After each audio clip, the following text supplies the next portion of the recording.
Now, let's get to our first guest, Florida Congressman Greg Steube. He sits on the House Judiciary Committee and House Foreign Affairs Committee.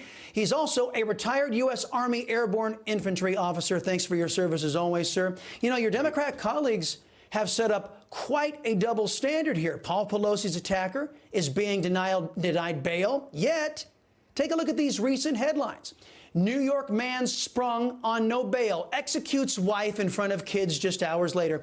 Officers fatally shoot man out on bond after police say he fired at them. Suspect in Dallas hospital shooting was on parole, had ankle monitor. So, Congressman, if Democrat elitists are crime victims, their attackers are held in custody. But if we, the people, are victims of Democrat crime, the attackers are set free by left-wingers to plague us. How can any sane person vote for a setup like that?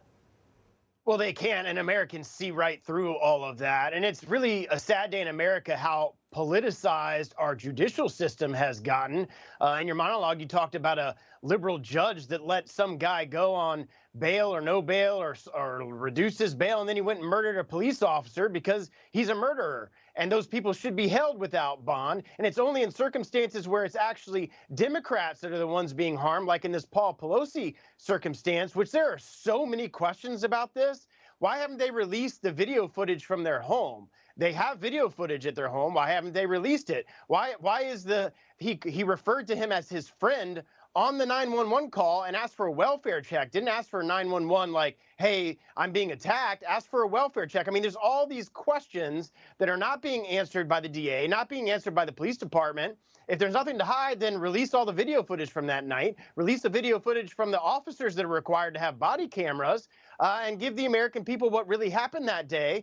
The fact that he wasn't a MAGA person, there's no facts and evidence to support that, but the mainstream media wants to perpetuate this as a political attack, and then they use their own political justice system to go against people that go against them. And then if it's Republicans being attacked, or you and me and everyday Americans, they don't care. They want criminals to walk free. They don't want bail. Kamala Harris herself was bailing people out during the riots over 2020. That's their policies for the rest of America.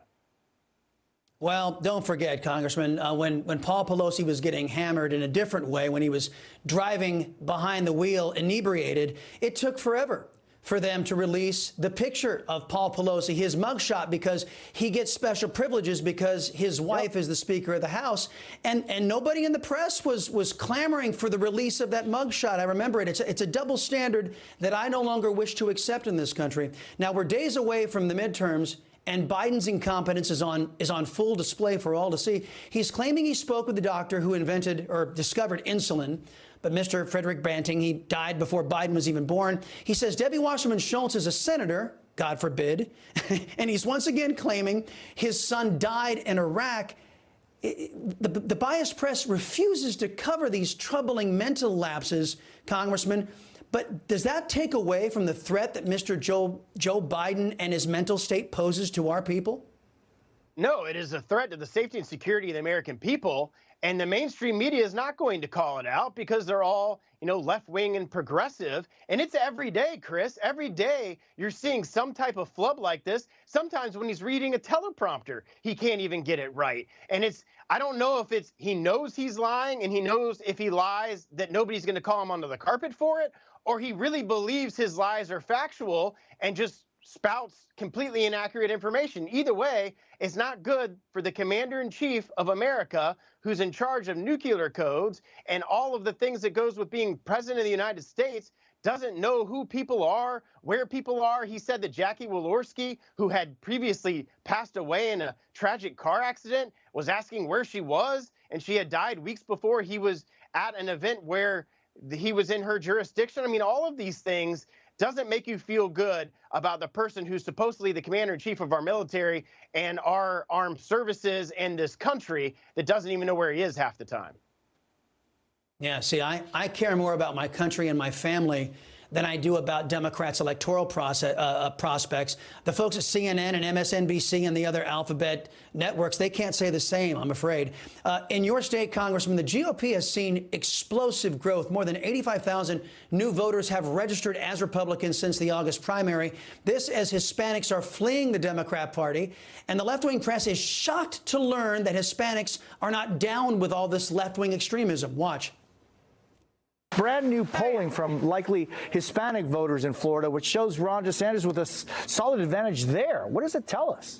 Well, it tells us that he has buy-in, and it confirms a lot of the Republican claims that Hispanic voters are trending further and further to the right in Florida. Now, it's important to point out that a Hispanic voter in Florida is significantly different than a Hispanic voter in other parts of the Sun Belt, but Republicans clearly are effective at messaging to these groups of Hispanic voters in Florida. Congressman, Hispanics, Latinos, they are not for illegal immigration. They are not for rampant crime, and they don't believe in a lawless government that we have now. Many of our ancestors, we in the Latino community, we fled governments like this. But it feels like most Americans of all backgrounds are ready to vote out this chaos. What does your internal polling show?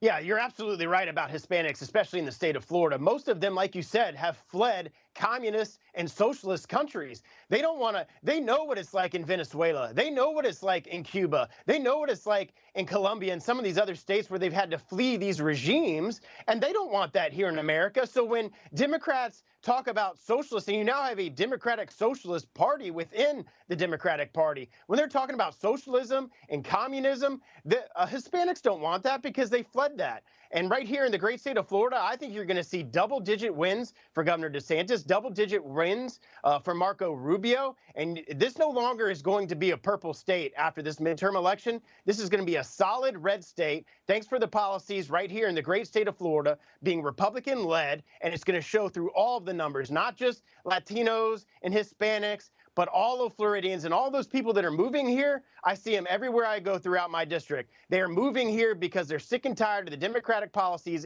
in the Democratic state or city that they're fleeing, and they're coming to states like Florida where there's freedom.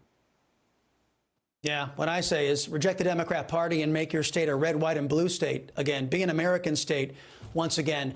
Thank you, Congressman Greg Steube. Appreciate your time and your service, sir.